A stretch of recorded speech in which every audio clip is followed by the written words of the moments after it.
first time in your art career, you'll actually be excited about making it worse. You'll be like, oh sweet, the lifting's even working, it's even lifting more. Whereas normally when you're doing this with the sky, you're going, crap, it's even lifting more. Okay, so there's that technique. Force lifting, brush strokes. Oh, my saran wrap fell off. Saran wrap, if you let it totally dry, write down saran wrap, let it totally dry before you pull it off. So that's about a half an hour and it'll be dry enough. So this can look pretty cool on walls, but not just like that. You're going to have to get sandpaper. So I'm going to give you like, 40 techniques. Write it, make sure you're writing the stuff down. You're not going to be able to remember all this stuff. The sandpaper, write down coarser sandpaper is easier. And that should only be done after you have several layers. And so I like to use 80 grit at home. Here I'm using 210. Oh my gosh, we're taking a video. Why did I take a video? Yeah, this is 210. It's really smooth, it's slower. It's a different look, I'll show you both. So here, and then what this is going to do, write down sand it, but be aware of your stretcher bars, that's these things.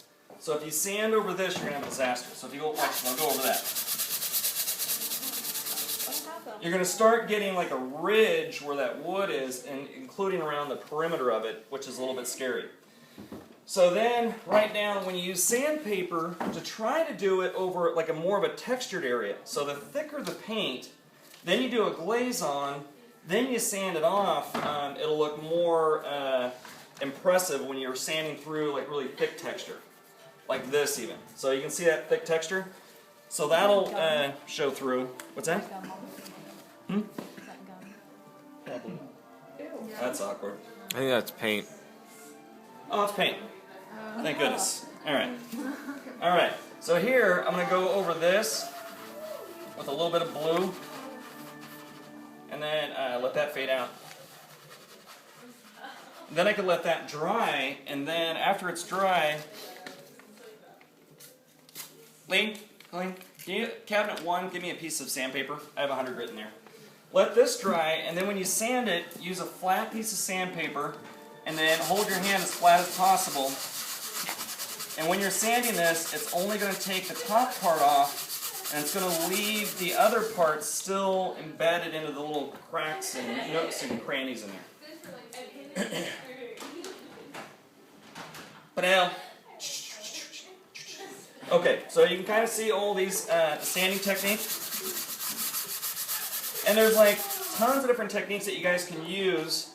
So the scratching technique, the glazing technique, the main thing is how to get those paints on and the different textures. And so if you're doing walls to do higher contrasting colors, make sure to write down glazes need to be a change in value of at least 20%. So if you go over this light value, it needs to be darker. If you're going over the darker values, try to go lighter when you sand it. I can move. That works a lot better. Okay. Purple. Yay. Okay, this is good. This is 100 grit, I think. That's what I think. Oh, 80. 80 is a little more hardcore. So this will be able to sand down a lot faster. And you can do some blends. And then that texture is like a good base. Go ahead and feel that. Tell the audience. It's soft and fuzzy feeling. Okay. So that's scraping. Oh, one more technique I'm going to show you guys. This is kind of a major one. So this one can be used for a lot of different techniques. This one is palette knife, or forget about palette knife, which is mat board. So mat board technique, write down create your own palette knife. So this is a piece of mat board, thick cardstock. I'd use business cards, you know, the big postcards that look like business cards, but they're not. Those are pretty good. And what I'll do is I'll paint this. So mix up the color. And so it should be a tint, tone, or shade, whatever you're putting it on. And then it's kind of like a light bluish cream color.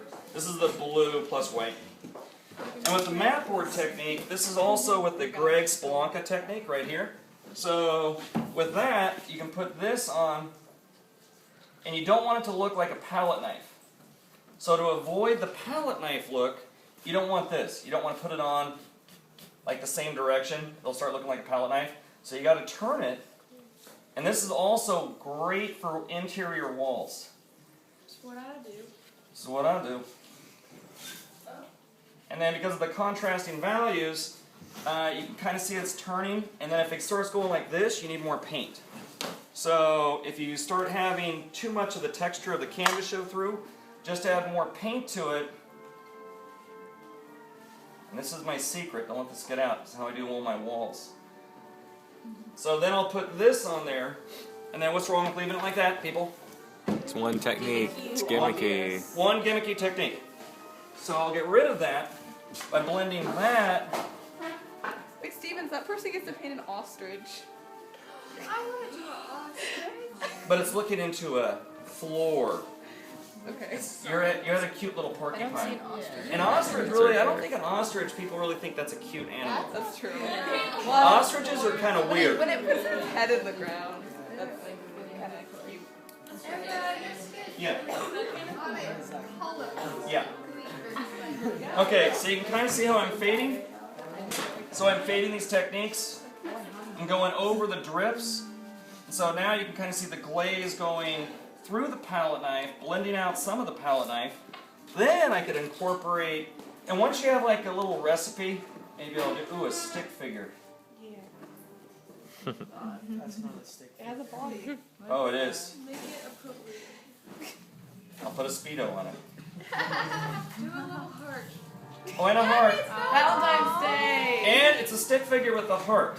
That's so We should So make you can abstract scrape into it. for But Valentine's once you get your tools, so these are some of the basic tools. The palette knife, the force lifting, the blending, clubbing the seal, the dripping, the glazes. And then you can do a combination. So then it'll give you some tools. So then when you find your references, like these things, and you'll look at it, you'll start noticing like how they do it. And then you'll see like the brown, probably like a force lifting technique was a glaze on top. So write down also, really study your references to understand how they did it. But now that you know a lot of the techniques, you'll be able to kind of like go look at these things and go, oh, that was probably scraped through one layer and then another glaze on top. So you're like a forensic artist almost trying to figure out how they do it.